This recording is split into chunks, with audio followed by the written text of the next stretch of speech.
Bonsoir à tous. Alors, un petit mot concernant Miles Davis. D'ailleurs, je vais mettre un peu de musique pendant que vous voyez cette magnifique photo de Miles qui sert d'introduction à cette petite conférence.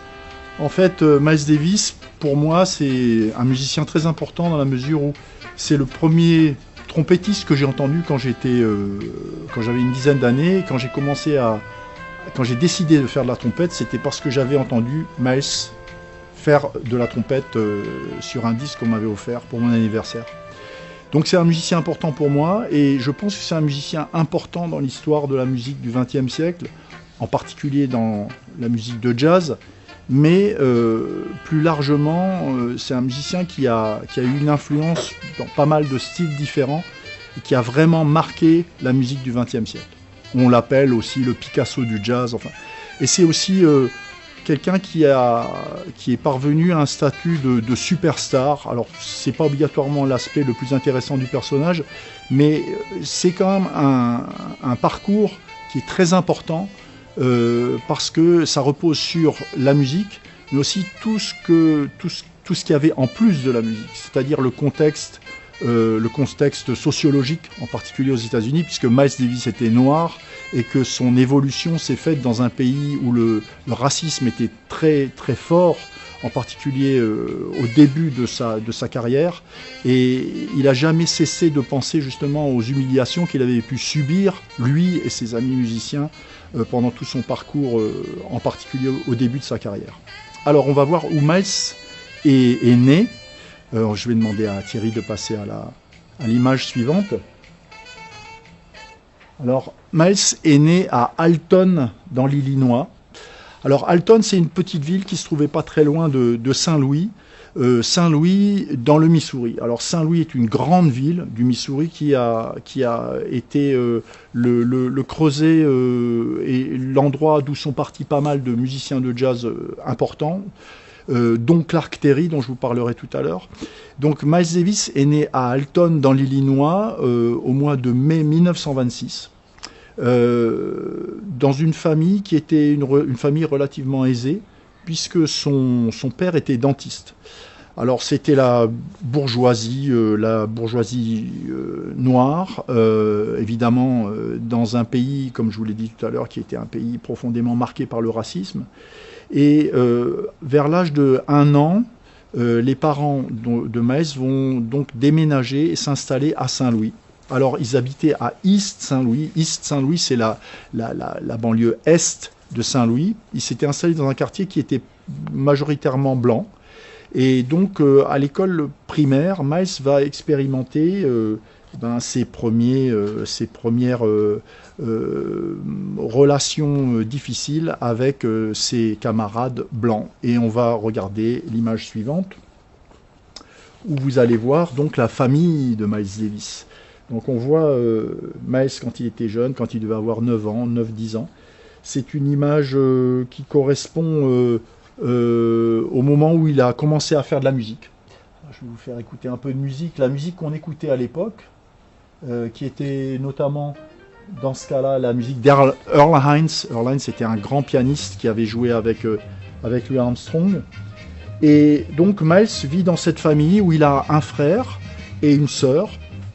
Sa mère joue du piano, elle joue du violon aussi. Donc son père, comme je vous l'ai dit, est dentiste. Et c'est un milieu relativement aisé. Donc ils vivent à Saint-Louis et Miles fait principalement du sport, il aime beaucoup la boxe, il fait du basket, il fait du football américain. Et comme je vous l'ai dit, il va avoir ses premières expériences avec le racisme, malheureusement, à l'école primaire. Alors on va regarder l'image suivante. Et l'image suivante va nous permettre de cerner un peu ce qui a fait l'éducation musicale de Miles Davis. Alors, Miles Davis, il a été en contact avec une trompette la première fois par l'intermédiaire d'un ami de son père qui s'appelait John Eubanks, qui était médecin, et qui un jour lui a rapporté à la maison, quand il avait une dizaine d'années, une trompette. Alors, Miles a commencé à essayer l'instrument et très vite il s'est pris au jeu, il a commencé à aimer cet instrument. au point où il a commencé à prendre des cours avec un trompettiste, un professeur de trompette, qui était un ami de son père, qui s'appelait Elwood Buchanan. Et Elwood Buchanan enseignait dans une high school. C'est là que Miles Davis va commencer à suivre ses premiers cours de trompette. Dans les amis les plus proches de Elwood Buchanan, il y avait un jeune trompettiste de Saint-Louis qui commençait à faire parler de lui, qui s'appelait Clark Terry. Clark Terry va être le mentor de Miles au début de sa carrière de musicien. Et leur histoire commune va durer très très longtemps, puisque Clark Terry était celui qui s'occupait de la trompette de Miles Davis jusque dans les années 80. C'était lui qui réglait la trompette de Miles, il réglait ses ressorts, il lui trouvait des embouchures. Enfin, ils étaient très proches, et Miles lui faisait énormément confiance. Alors, Miles, en fait, prend des cours avec Elwood Buchanan, mais il prend aussi des cours avec un professeur classique, qui s'appelle, alors j'essaye de retrouver son nom, c'était Joseph Gustat. Et Joseph Gustat était un élève de Gustav Heim. Alors Gustav Heim, c'est quelqu'un d'important, c'était un trompettiste classique qui jouait à l'orchestre de New York et qui avait mis au point une embouchure. Alors l'embouchure, vous voyez la trompette, l'embouchure c'est ce petit morceau de métal qu'on met sur la trompette. Alors ça semble insignifiant, mais pour les trompettistes, c'est une pièce très très importante parce que c'est celle qui est en contact avec les lèvres. Et ce fameux Gustav Heim avait mis au point une embouchure, et cette embouchure-là, Miles va l'adopter quand il avait donc une dizaine ou une douzaine d'années, et il va commencer à jouer sur cette embouchure-là, et jouera sur cette embouchure-là jusqu'à la fin de sa vie. C'est une embouchure particulière parce qu'elle donne un son assez doux, qui fait penser un peu au son du cornet. Et ça a été une très forte influence dans le son de la trompette de Miles Davis. Alors, Miles est influencé par des trompettistes comme Harry James, qu'on a entendu là sur cet enregistrement. Harry James est un trompettiste blanc qui joue avec un style assez élégant, qui a une technique assez remarquable. Et on encourage Miles à jouer avec un son plutôt doux et sans vibrato. Voilà. Sa référence, c'est un son plutôt clair et sans grand vibrato. Il faut vous rappeler qu'à l'époque, les trompettistes comme Louis Armstrong, qui étaient les gloires de l'époque, avaient un vibrato plutôt prononcé dans leur son, et un son assez brillant, assez éclatant. Et Miles va jouer un peu à l'opposé de ça dès le départ. Alors, on va passer à l'image suivante. Dans l'image suivante, eh bien, on va voir des orchestres qui étaient très en vogue à l'époque, notamment l'orchestre de Billy Eckstine.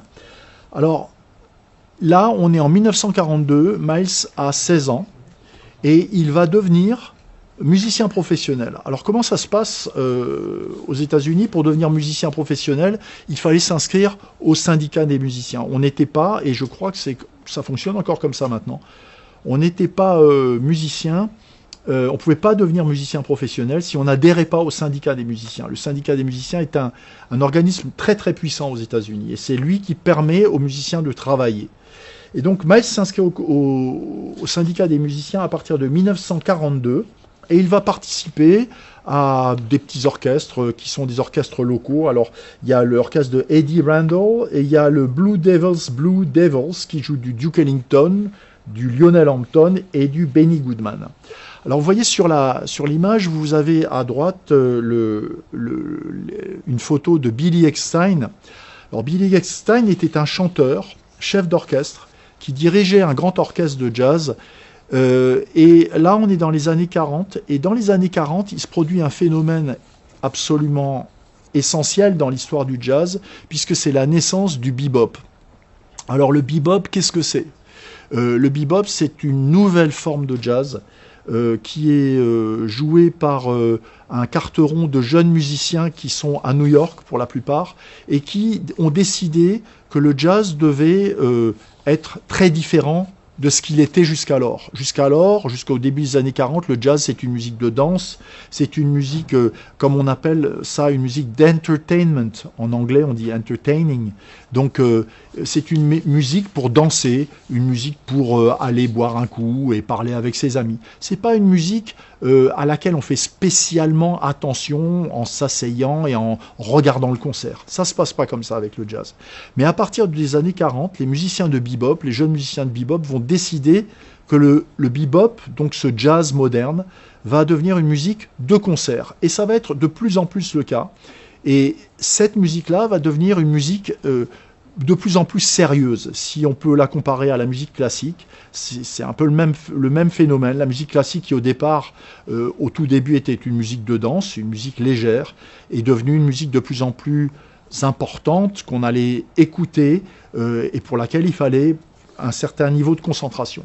Donc, dans cet orchestre de Billy Eckstine, il y a des musiciens, les musiciens du bebop.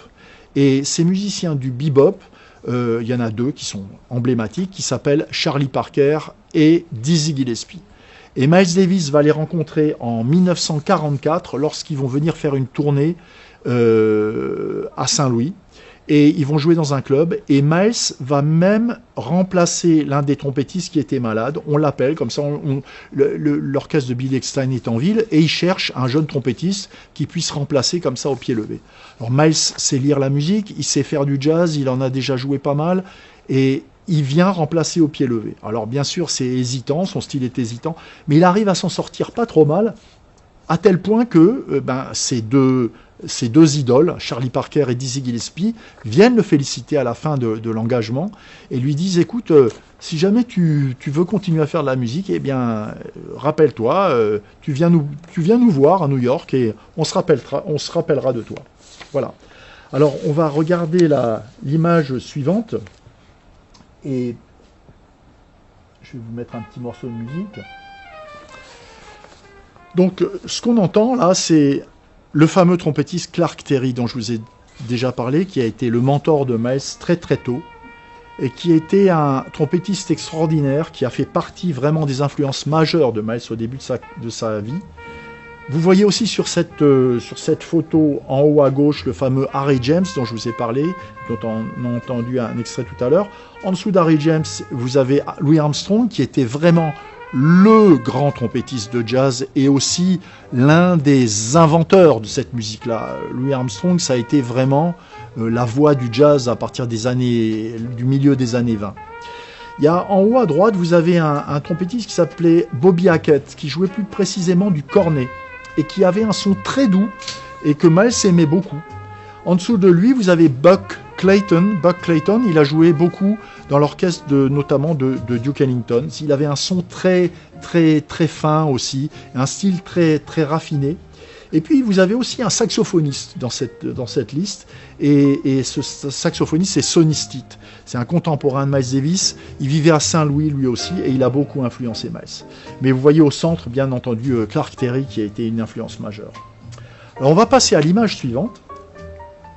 Et ça va me donner l'occasion de vous faire entendre le premier enregistrement de Miles Davis. Cet enregistrement, il a été réalisé en 1945 à New York. Et Miles avait eu quelques engagements. Alors je vais revenir un peu sur le début de sa période new-yorkaise, mais pour vous présenter ce morceau qu'on entend, c'est un blues qu'il joue dans l'orchestre du chanteur Rubber Legs Williams. Rubber Legs Williams, c'était l'homme aux jambes en caoutchouc. C'était un chanteur, danseur. Et c'était pas l'engagement le plus important, mais c'était surtout la première occasion que Miles avait d'enregistrer dans un studio. Et donc le son que vous entendez, là, le trompettiste, c'est Miles Davis. Et comme vous avez sûrement, pour les spécialistes, noté, ça ressemble beaucoup pas à Miles Davis encore, mais à Dizzy Gillespie. Dizzy Gillespie qui était la star de l'époque, qui faisait du bebop. Donc en 1944, Miles arrive à New York. Pour aller à New York de Saint-Louis, vous avez vu tout à l'heure sur la carte, Saint-Louis est au centre du pays. Eh bien, New York, c'est sur la droite, c'est sur la côte ouest. Et il y a une grande ville où tout se passe, c'est New York. À New York, il y a les clubs de jazz. il y a des dancing, mais il y a aussi Broadway. Broadway, c'est un quartier de New York dans lequel il y a beaucoup de comédies musicales. Et traditionnellement, il y a une énorme activité musicale et éditoriale à New York. Donc Miles va là-bas et il y va pour retrouver ses héros, Charlie Parker et Dizzy Gillespie. Il arrive là-bas et pour justifier auprès de son père que il va à New York et qu'il veut faire des études de musique là-bas, son père lui dit oui, moi je veux bien te payer tes études, mais seulement si tu vas dans une véritable école. Je veux pas te payer des études pour que tu ailles traîner la nuit dans des boîtes de jazz à écouter tes idoles qui se droguent et qui boivent jusqu'à plus d'heures. Donc Miles trouve un subterfuge et il propose à son père de lui payer des études à la fameuse Juilliard School of Music. Donc là, c'est ce bâtiment que vous voyez en haut à gauche sur cette photo. La Juilliard School of Music, c'est le temple de la musique classique, de l'enseignement de la musique classique à New York, et c'est toujours le cas aujourd'hui. Et le prof de musique, de trompette classique que Miles aura, à côté de ce bâtiment, c'est Joseph, je ne sais plus si c'est Joseph ou William Vacciano, un très grand trompettiste classique qui jouait dans l'orchestre symphonique de New York. Mais très vite, Miles va oublier ses études classiques. Alors, il découvre plein de choses, Miles, en allant au conservatoire. Il apprend à jouer du piano. Il commence à découvrir la musique classique. Et ça, c'est une donnée très importante dans son parcours, parce que Miles fait partie de cette nouvelle génération de musiciens qui sont des musiciens éduqués, c'est-à-dire qu'ils ont suivi une éducation musicale approfondie et ils ont aussi découvert l'intérêt de connaître les compositeurs classiques. Alors, au rang de ses favoris, il y a Prokofiev, il y a Stravinsky, il y a Bartók. Alors, Bartók vivait à New York à l'époque où Miles vivait à New York, dans les années 50. Et donc Bartók était installé là-bas et c'était une grande influence pour beaucoup de musiciens de jazz. Et bien sûr, Miles va découvrir aussi les compositeurs français comme Ravel, comme Debussy, qui vont beaucoup influencer les musiciens de jazz par la suite. Alors, la nuit, Miles, plutôt que de dormir et travailler sa trompette la journée, eh bien, la nuit, Miles va dans les boîtes de jazz. Il poursuit ses idoles, Charlie Parker et Dizzy Gillespie, en particulier dans une boîte qui s'appelle le Minton's Playhouse, qui est une boîte qui se trouve sur la 118e avenue, ou 118e rue, pardon. Et en fait, dans cette boîte, c'est le temple du bebop. C'est là où se retrouvent les grands musiciens de bebop. Alors, il y a Thelonious Monk, il y a Kenny Clarke, il y a Dizzy Gillespie, il y a deux trompettistes que Miles va rencontrer et avec lesquels il va devenir très proche. C'est Fats Navarro et Freddie Webster.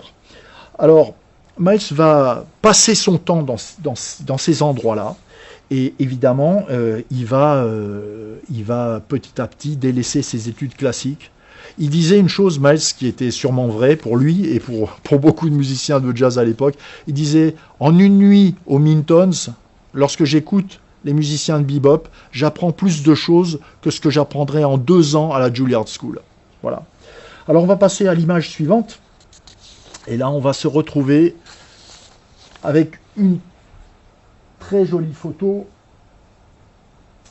où on voit Charlie Parker et Miles Davis en train de jouer ensemble. Voilà, donc ça c'est 2 photos qui sont assez connues. Finalement, en octobre 1945, Miles intègre le groupe de Charlie Parker. Alors, je vais vous faire écouter un morceau qu'ils ont enregistré ensemble à ce moment-là, qui s'appelle Boplicity. Pardon, pas Boplicity.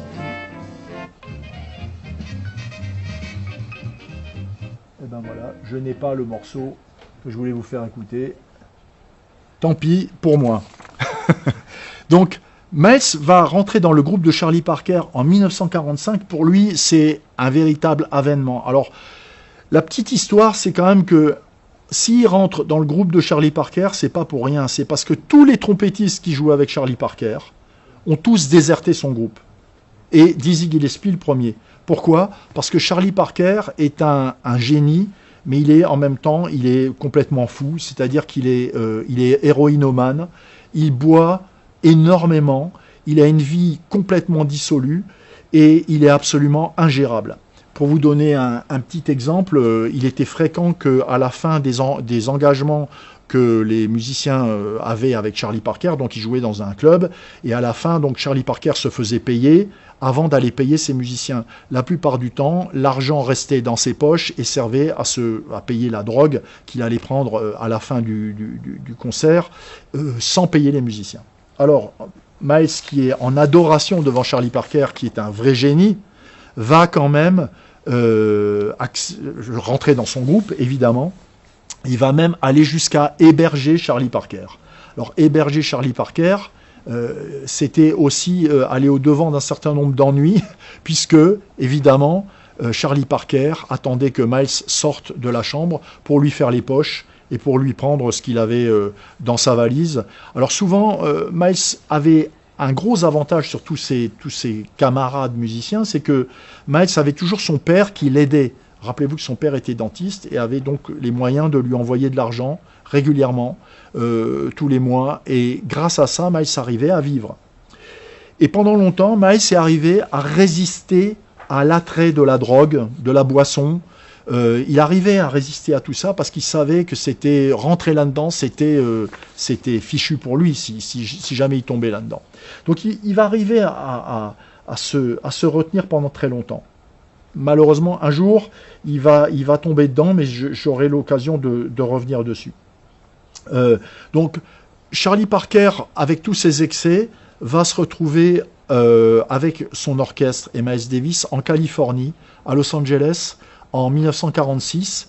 Et il joue dans un club, mais en fait, Parker est au bout du rouleau et il va très vite se faire hospitaliser dans un hôpital psychiatrique qui s'appelle Camarillo, l'hôpital de Camarillo. Et il écrira d'ailleurs un morceau en hommage à ce passage dans l'hôpital psychiatrique qui s'appelle Relaxing at Camarillo. Et pendant ce temps-là, donc Miles se retrouve sans boulot. Et donc il essaye de grappiller un peu de travail à droite à gauche, mais il va être obligé de retourner sur New York. Alors, en arrivant à New York, il va jouer un peu dans l'orchestre de Billy Eckstine, il va faire une tournée avec eux. Et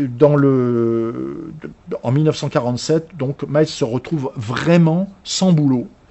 Et là, malheureusement, comme je vous le disais, il va plonger dans l'héroïne et dans la cocaïne, qui sont des drogues qui ont fait des ravages gigantesques dans le milieu du jazz, du bebop en particulier. Le jazz des années 50-60 a été complètement massacré, en tout cas les musiciens ont été massacrés par ces drogues qu'ils prenaient et qui leur permettaient de tenir, si on peut dire.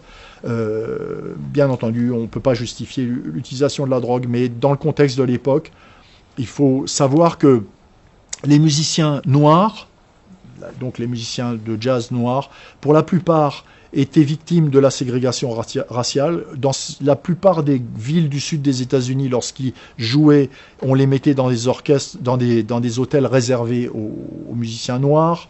Donc ségrégation, ils étaient jamais chez eux, puisque les tournées se faisaient, ils étaient sans arrêt sur la route, soit dans des bus, soit dans des hôtels, soit dans des trains. Donc une vie difficile et évidemment, souvent, ils tombaient là-dedans, dans la drogue. Alors,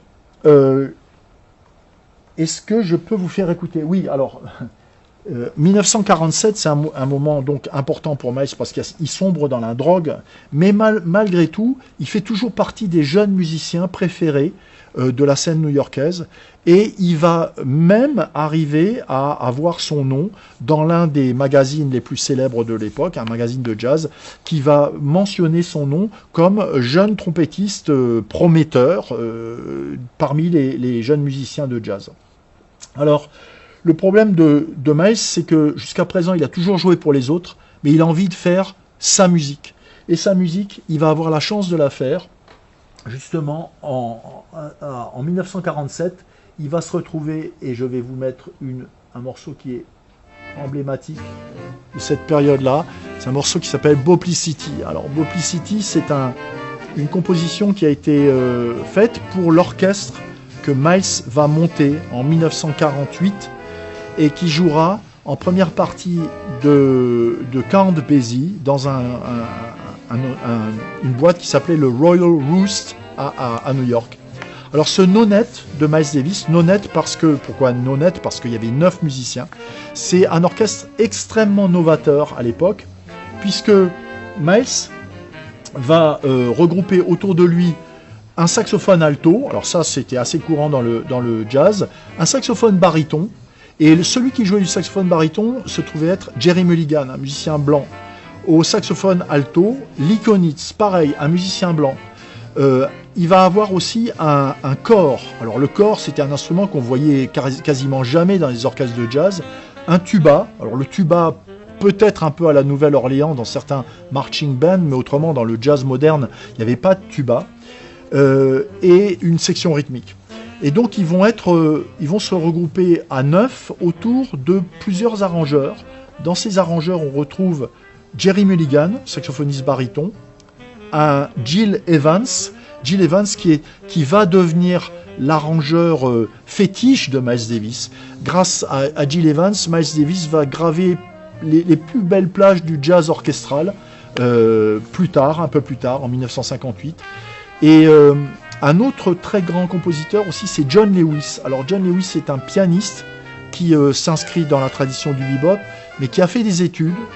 Et ces 3 arrangeurs-compositeurs, auxquels on pourrait rajouter un autre compositeur qui s'appelait Johnny Carisi, qui était trompettiste.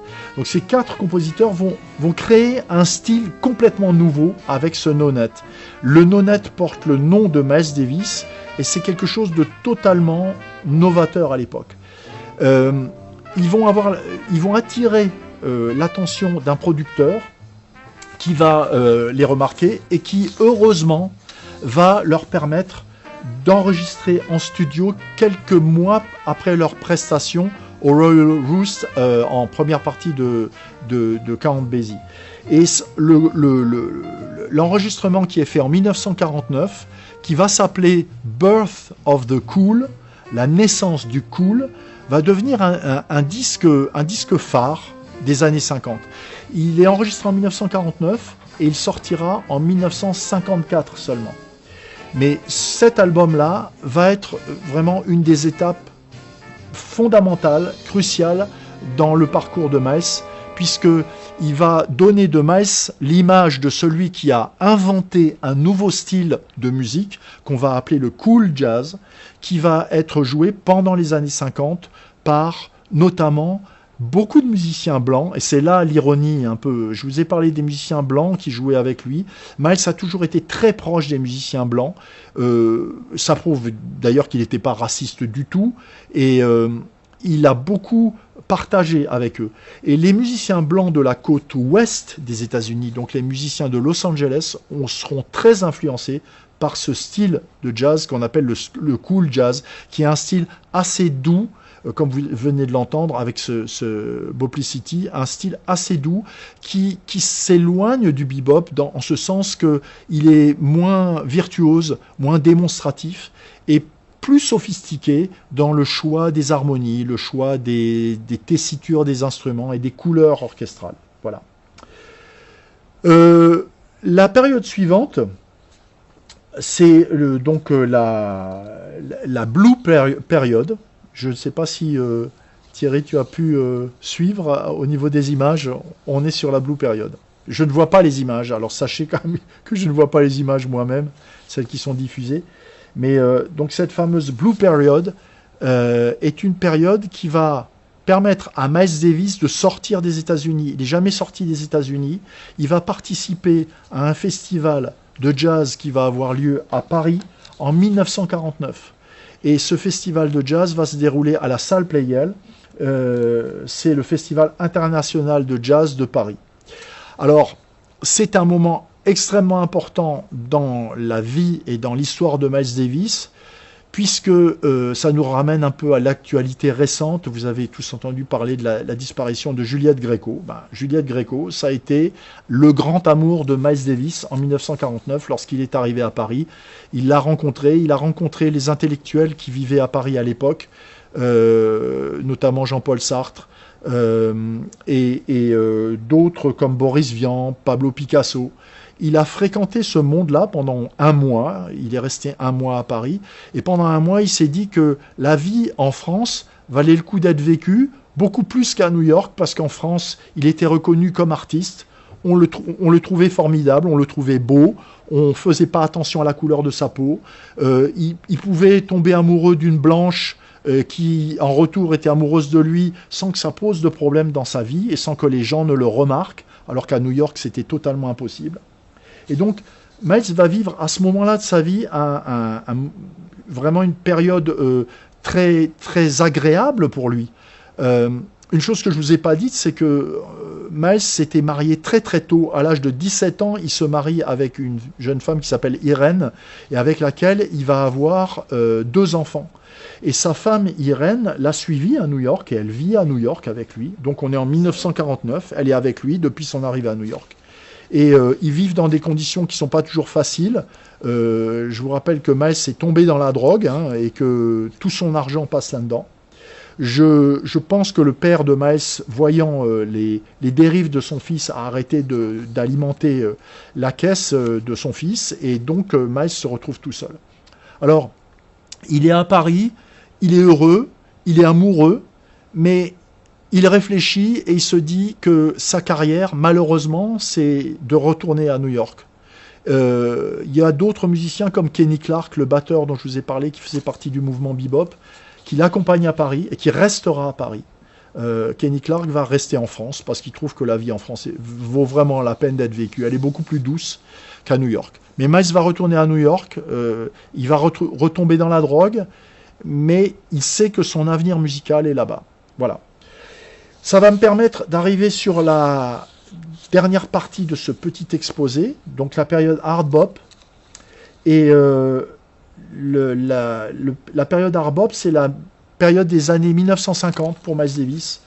C'est une période importante pour lui parce que le hard bop, alors je vous ai parlé du bebop. Le bebop, c'était le milieu des années 40. Le jazz cool, c'est 1949 et les années qui vont suivre. Et puis au milieu, enfin début 1952 environ, il y a un nouveau style qui apparaît et Miles est l'un des initiateurs de ce style. Une fois de plus, vous voyez, il crée un style avec le cool jazz et puis il recrée un style 2-3 ans plus tard avec le hard bop. Alors le hard bop, c'est une musique qui s'inspire un peu du bebop, en ce sens que les musiciens sont des musiciens chevronnés qui ont une bonne technique instrumentale, mais il s'éloigne du bebop en ce sens qu'il va revenir aux sources du jazz, c'est-à-dire une musique qui est beaucoup plus influencée par le blues notamment. Et je vais vous mettre un morceau qui est l'un des morceaux phares de l'époque hard bop, qui a été composé par le saxophoniste Sonny Rollins. Ce morceau s'appelle Air Gin. Et en fait, ce morceau-là a été enregistré par le quintet de Miles pendant les années 50. Alors, durant ces années 50, Miles va créer plusieurs orchestres qui vont être des orchestres très importants dans l'histoire du hard bop, des orchestres dans lesquels on va voir s'illustrer notamment 2 grands saxophonistes, le saxophoniste Sonny Rollins, qui est le compositeur du morceau qu'on entend, mais aussi un autre saxophoniste qui va l'accompagner pendant ses plus grandes années, qui sera John Coltrane. John Coltrane est un immense saxophoniste dont je vous reparlerai dans un prochain épisode. Mais en 1953, Miles va surtout ressentir le besoin de sortir de la drogue dans laquelle il est rentré au point où toute son énergie est consacrée à ça. Alors, ça semble incroyable qu'un musicien puisse être aussi créatif, aussi important dans l'histoire de la musique, tout en étant un junkie au dernier degré, parce qu'il était vraiment, vraiment là-dedans. Alors, 1953, Miles va décider finalement de s'en sortir, et pour s'en sortir, il va retourner à Saint-Louis, donc sa ville de naissance. Son père a une ferme qui est dans la banlieue de Saint-Louis, et dans cette ferme, Miles va s'enfermer dans cette ferme pendant plusieurs mois, et il va essayer d'abandonner la drogue. Alors au début, quand on connaît un peu les problèmes que peuvent poser la prise d'héroïne, on sait que pour s'en sortir, c'est très très dur. Et là, pendant plusieurs mois, pendant plusieurs semaines, il va se retrouver sans rien. Il mangera très peu, il va boire, il va essayer de trouver des dérivatifs, mais au final, il arrivera à s'en sortir et il lui faudra plusieurs mois. Mais au final, en 1954, c'est un peu le phénix qui renaît et il va revenir sur la scène new-yorkaise. Et en fait, il renaît de ses cendres et là, il sera plus fort que jamais, il sera sorti de l'héroïne. Alors, avec Miles, on n'est jamais sorti des addictions, hein, parce que il va continuer bien sûr avec la cocaïne, mais ils estimaient que il y a beaucoup de musiciens comme lui qui estimaient que la cocaïne finalement c'était pas de la drogue, c'était un excitant, c'était rien de très méchant. Bon, on sait très bien à quel point ça peut être dévastateur là aussi. Donc j'arrive à la fin de cette période qui est une période faste pour Miles. En 1955, Miles Davis va jouer au festival de Newport, le festival de Newport, dans lequel il va présenter un quintet qui réunit John Coltrane, Wynton Kelly au piano, Philly Joe Jones et Paul à la batterie et Paul Chambers à la contrebasse. Ce quintet va jouer lors du festival de Newport. Ils vont jouer notamment une version du morceau de Thelonious Monk qui s'appelait Round Midnight, qui est l'un des grands standards du jazz moderne. Et Miles va faire une interprétation qui va complètement bouleverser tout le monde. Les gens se disent, mais ce type-là est un génie. C'est évident, ce gars est un génie. Et l'orchestre qu'il a est un orchestre qui comprend un grand nombre de musiciens géniaux. Et donc cet orchestre va être enregistré sur scène en 1955 et la vie de Miles va changer parce qu'on va lui offrir des nouveaux contrats d'enregistrement, etc. Et puis il y a aussi un événement très marquant qui va se produire et là c'est l'image suivante. On va voir la tête de Miles comme on la voit souvent. Lorsqu'on a commencé ce petit exposé, vous avez vu Miles Davis souriant, jeune, beau, souriant et on a envie d'être son copain, hein, quand on voit cette belle image. Et quand vous voyez l'image que vous avez devant les yeux en ce moment, vous avez affaire à un gars qui porte sur ses épaules une forme de douleur, qui a l'air d'être un personnage très sombre, parce que Miles avait des côtés très très sombres dans son personnage. Et surtout, il va se produire une chose, c'est que Miles va perdre sa voix. Et il va la perdre à l'occasion d'une petite intervention chirurgicale. On va lui enlever des polypes qu'il avait dans le larynx. Alors, c'est une opération que beaucoup de gens subissent, hein, mais il a des polypes. On lui enlève ses polypes. L'opération se passe très bien. Mais Miles avait un tempérament assez fougueux. Et dans sa chambre d'hôpital, il y a un producteur qui vient le voir pour un futur concert. Et Miles se met en colère. Normalement, quand on vient de se faire opérer de polypes, eh ben, pendant 10 jours, on évite de parler. Là, c'était 2-3 jours après l'opération. Il y a un gars qui vient. Ils ont une dispute tous les deux. Et Miles va s'énerver très fort et il va se mettre à hurler. Et la conclusion de tout ça, c'est qu'il va complètement déglinguer sa voix. Et il va se retrouver avec une voix qui ressemble à une espèce de voile, une espèce de voix spectrale, qu'il aura jusqu'à la fin de ses jours. Et Miles était très connu et très réputé pour avoir cette voix très sombre, même qui faisait peur, qui était assez inquiétante, et qu'il a eu jusqu'à la fin de sa vie. Voilà. Je vous remercie pour votre attention. J'espère que vous avez appris un tas de choses sur Miles Davis. J'espère qu'on aura l'occasion de se revoir pour la suite, parce que l'histoire de Miles Davis est longue. Il nous faudra peut-être encore 2 épisodes pour aller jusqu'au bout de sa carrière. Et je vous souhaite une bonne fin de soirée et je repasse la parole à Gao